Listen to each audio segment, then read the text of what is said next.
Kabar buruk yang ditunggu-tunggu itu akhirnya diumumkan juga.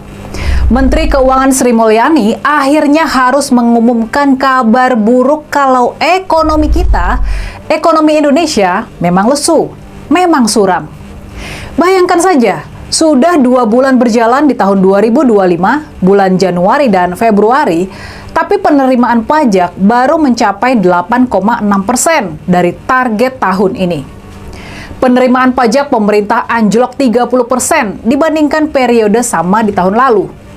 Secara keseluruhan, total pendapatan negara kita hingga akhir Februari tahun ini adalah 317 triliun. Sebagai perbandingan, realisasi pendapatan per akhir Februari tahun 2024 mencapai 400 triliun.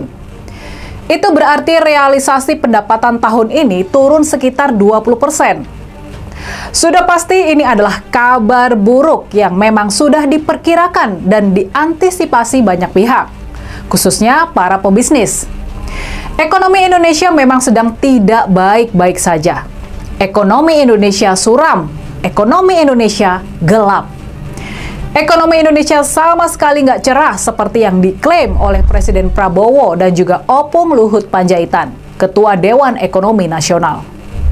Realitasnya, ekonomi kita mengalami penurunan dan bahkan Menteri Keuangan Sri Mulyani sendiri mengatakan kalau kita akan sulit buat bisa menjaga pertumbuhan ekonomi di level 5% seperti di tahun-tahun sebelumnya.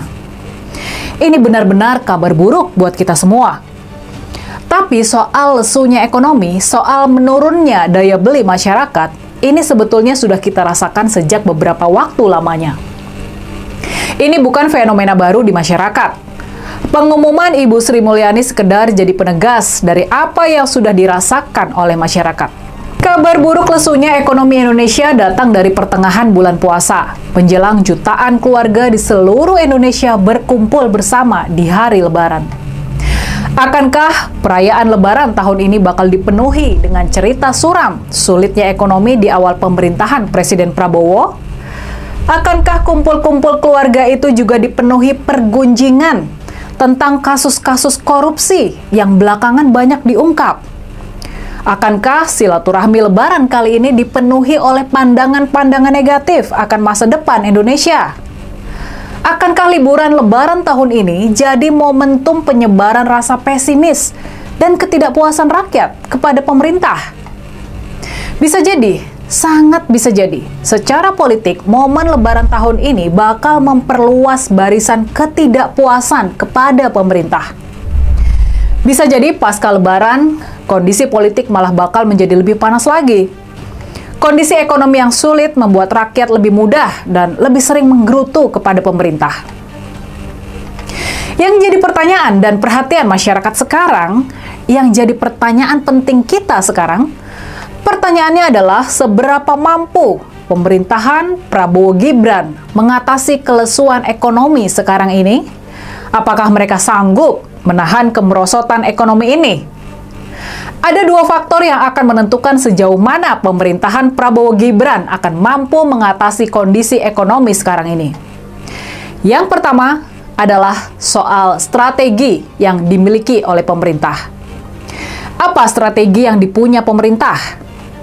Dengan konsumsi masyarakat yang rendah akibat daya beli yang menurun, dengan anggaran belanja pemerintah yang juga minim akibat lilitan hutang, dengan ekspor yang melemah sementara impor semakin membanjir, maka satu-satunya cara yang dipunya oleh pemerintah buat menyelamatkan ekonomi adalah dengan menarik sebanyak-banyaknya investasi asing.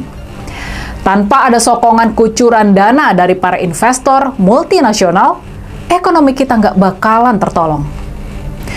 Masalahnya nih, faktor utama yang bisa benar-benar menarik masuk investasi, khususnya investasi langsung berupa pendirian perusahaan dan pabrik baru yang akan membuka lapangan kerja, faktor utama yang bisa mempengaruhi tersebut adalah kepastian hukum. Faktor utamanya bukan insentif ekonomi, melainkan masalah penegakan hukum. Makanya nih, kalau kita lihat nih ke belakang, Oke, halo teman-teman, kembali lagi bersama saya di channel ini. Salam NKRI harga mati. Teman-teman, dalam video ini kita telah mendengarkan sebuah cuplikan video yang disampaikan oleh Mbak Rini Budoyo. Tentunya hal-hal seperti ini menjadi sebuah pemahaman bagi kita dalam menilai perjalanan politik yang terjadi saat-saat ini. Kita sebagai masyarakat Indonesia tentunya sangat tertarik untuk mengetahui bagaimana dinamika-dinamika politik yang memang ini disebabkan oleh pejabat-pejabat itu sendiri. Kerap kali mereka tidak mementingkan kepentingan masyarakat. Mereka hanya fokus kepada urusan-urusan pribadi, sehingga membentuk suatu benturan antar satu dengan yang lain, sehingga mereka saling menyerang dan tidak ada lagi kedamaian. Mimpi negara ini di 2045, bagaimana negara kita menjadi negara emas? Bagaimana negara kita menjadi negara yang dapat bersaing di tingkat internasional? Proses perekonomian yang harusnya meningkat dari tahun ke tahun. Tapi apa yang kita rasakan saat ini, malah dari tahun ke tahun, setiap kasus yang ada adalah korupsi. Korupsi di mana-mana. Bukan uang kecil, bahkan triliunan yang begitu besar.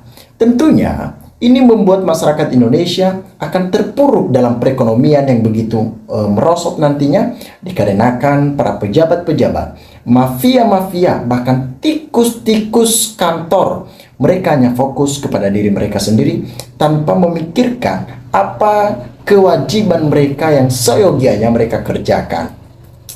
Pada kesempatan kali ini, satu hal yang kita minta terhadap Prabowo Subianto, yaitu ketegasan dan bagaimana Prabowo Subianto dapat menyelesaikan segala tugas-tugasnya dengan baik. Masalah-masalah yang terjadi di Indonesia itu harus diselesaikan dengan baik. Jangankan banyakkan program-program, atasi dulu masalahnya. Atasi dulu segala penyakit yang ada di Indonesia, baik itu koruptor, mafia tanah, mafia migas, mafia minyak, dan berbagai macam-macam hal yang dinilai itu nantinya akan merugikan negara.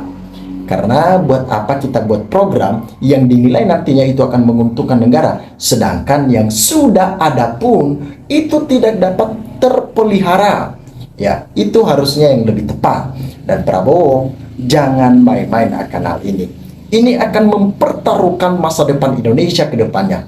Jangan mimpi deh, bangun dari tidurmu. Ketika Anda bermimpi di 2045 akan menjadi negara emas, itu hanya khayalan. Kenapa saya mengatakan hal itu? Ketika tidak ada progres, bagaimana menangani suatu korupsi-korupsi yang terjadi, maka negara kita tidak ada perkembangan yang begitu pesat. Teman-teman, bagaimana kita membaca komentar-komentar masyarakat di sini? Disampaikan bahwa belum diumumkan oleh Menteri kita sudah merasakan duluan bu jualan warung kecil juga hampir bangkrut ya. Jatuhnya perekonomian Indonesia ini sangat-sangat menjadi tamparan keras bagi pedagang-pedagang kaki lima. Ya, jatuhnya daya beli sudah berlangsung 3 tahun terakhir. Jangan berharap terus akan datang dengan cepat dan investor masuk. Sebelum Mulyono dan keluarga diadili, lantas para kroni-kronirnya hingga perampasan aset koruptor dan para penegak hukum yang siap dengan seluruh sumber daya manusianya, baru masalah APBN bisa selaras dengan kebutuhan. APBN di negara kita yang dinilai itu dikorupsikan ya oleh oknum tertentu. Ya, sikat habis, jangan pandang bulu. Ya, dia presiden, mantan presiden, siapapun itu. Ya, ketika mereka merugikan negara, maka berikan sanksi yang begitu tepat. Ya, apabila koruptor dihukum mati dan undang-undang perampasan aset koruptor diberlakukan, maka negara ini akan maju dan bangsa Indonesia akan makmur tanpa harus menaikkan pajak ini dan itu. Lagi yang mencekik rakyat, ya itu yang terjadi. Saya mengatakan barusan tadi bahwa memang ya hukuman bagi para koruptor itu harusnya hukumannya memberikan sebuah ketakutan, sehingga orang-orang yang mau korupsi pasti mikir 1 sampai 2 kali. Ya, mereka takut. Dan juga jangan mengambil menutupi suatu kekurangan negara dengan menaikkan pajak. Itu sama halnya memberikan beban bagi masyarakat. Ya, boro-boro mengharap investor asing bakal masuk, sementara pengusaha yang ada di dalam negeri saja ambruk-aduk dan terjadi gelombang PHK di mana-mana. Sangat miris. Teman-teman, silakan berikan tanggapan teman-teman di dalam kolom komentar ini, sehingga kita dapat bertukar pikiran antar satu dengan yang lain lewat kolom komentar ini. Terima kasih teman-teman. NKRI harga mati.